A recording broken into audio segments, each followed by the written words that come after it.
안녕하세요. 네, 회성의 밤에 오신 여러분 환영합니다. 네, 라이브 잘 보고 계시죠? 네. 회성의 밤, 네, 콘서트를 시작하기 전에 회성의 밤이라는 콘서트가 시작된 배경에 대해서 먼저 좀 설명을 드리려고 합니다. 콘서트가 준비되게 된 배경에 크게 두 가지 특별한 이유가 있어요.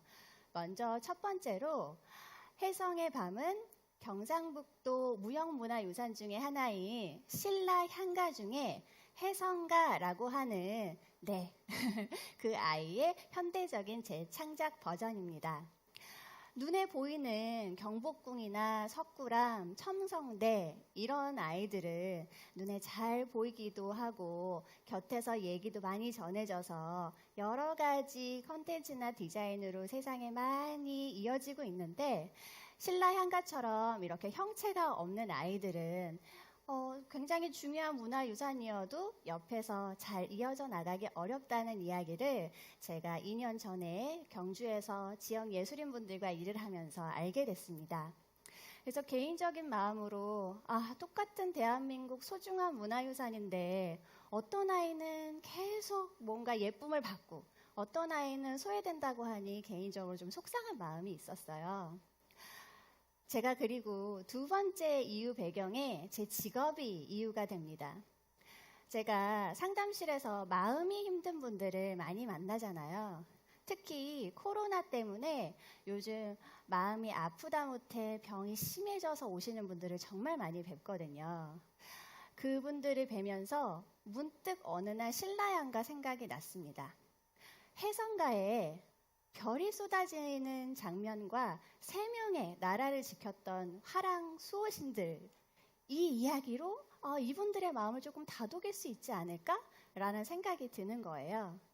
그 두 가지의 경험이 오늘의 혜성의 밤 콘서트를 만드는 배경이 되었습니다. 신라향가가 총 14수가 현재 문헌으로 전달이 되고 있는데 혜성가는 그 중에 한 수입니다. 해석은 이렇답니다.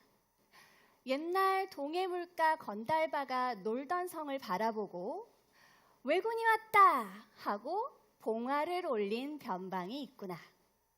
새 화랑의 산구경 오심을 듣고 달도 부지런히 등불을 켜는데 길슬별을 바라보고 혜성이여 사른 사람이 있구나. 달은 저 아래로 떠나가 버렸더라. 이봐, 무슨 혜성이 있을꼬? 근데 저만 그런가요? 해석 봐도 잘 모르겠는 거예요. 그래서 제가 이 해석 내용을 또 현대적으로 해석해 놓은 문헌이 있어서 그 내용을 찾아보니까 이런 내용이더라고요. 옛날에 실처랑, 거열랑, 보동랑이라고 하는 새 화랑이 있었대요.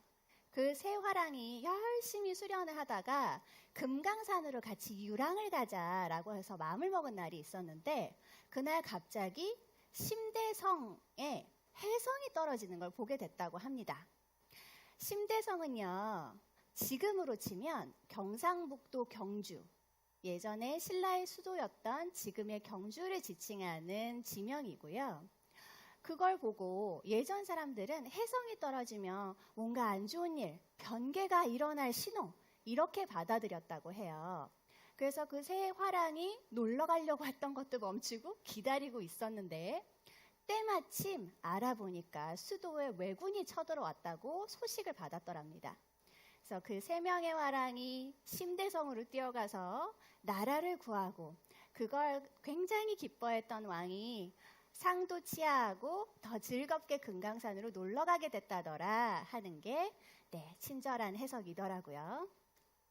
저는 이 이야기를 듣고요. 지금 이야기 같은 거예요. 코로나 때문에 저희가 외부적으로 내부적으로 마음도 힘들고 사람도 못 만나고 많이 지치잖아요. 그 마음이 왠지 갑자기 쳐들어온 외구 같고 그리고 이 상황에 저희가 기도하고 싶은 마음이 별 같고 나라를 지켜줬다라고 하는 3명의 화랑이 지금 있었다면 수호신이지 않을까 하는 마음에서 혜성가를 다시 태어나게 해보자 창작 동화로 그리게 됐습니다. 색채 심리 상담사한테는 정말 마음의 수호신처럼 보였거든요. 그래서 작년 별이 되는 마음이라고 하는 혜성가의 모티브를 둔 마음 동화가 출간이 되었습니다. 우리 아이들의 슬픔을, 그리고 혜성이 떨어지는 기도하는 마음을 지켜줬으면 하는 세 명의 화랑을 그림으로 그렸고요. 이 동화는 마음이 힘든 아이와 어른들을 위한 치료 교재로도 현재 사용이 되고 있습니다. 마음 이야기를 하는데 왠지 제가 또 지금까지 아이들한테 주고 싶어서요, 동화로 만들었어요 이러고 나면 이거 왠지 애들 동화인 것 같고 어른은 아닌가 보다, 이런 마음 드실 수 있을 것 같아서 이번 콘서트는 어른에게는 동화에 담겨있는 색깔 이야기와 마음 위로를 좀 드려보고요, 그걸 배경으로 아이들에게 세상에 이런 문화유산이 있고 당연히 너희에게 이어주고 싶고 이런 따뜻한 일들을 하는 좋은 어른들이 너희를 지켜주고 있단다 하는 마음을 드리려고 두 가지 콘서트 형태로 준비를 하게 됐습니다. 마음의 색 이야기, 제가 혜성가에서 발견한 색깔이 5가지가 있어요. 첫 번째, 달과 별이 되는 노란색. 두 번째, 마음을 위로해주는 보라색. 제가 초반에 화랑색 이야기 말씀드릴 때 보동랑이라는 아이 하나 말씀드렸는데 저는 그 보라색이 생각이 나더라고요. 그리고 세 번째, 금강산으로 놀러 갔다고 하니까 초록색 이야기도 좀 드려보고, 우리가 실처랑이라는 화랑에 빗대었으면 하는 게 저는 빨간색 사랑의 약속이었고요. 마지막, 혜성도 결국엔 우리 우주에서 우리에게 나침반이 되어주는 별이 되잖아요. 이 5가지 색깔 이야기를 여러분에게 혜성가 모티브로 돌려드리려고 합니다. 자, 별과 달의 신비로운 라고, 마음을 지켜주는 3명의 수호신, 그 기도가 희망이 된 별자리를 음악과 애니메이션으로 여러분에게 선보이도록 하겠습니다. 달이 보고 싶은 날을 제가 생각을 해봤어요. 제가 상담실에서 많은 분들을 만나잖아요.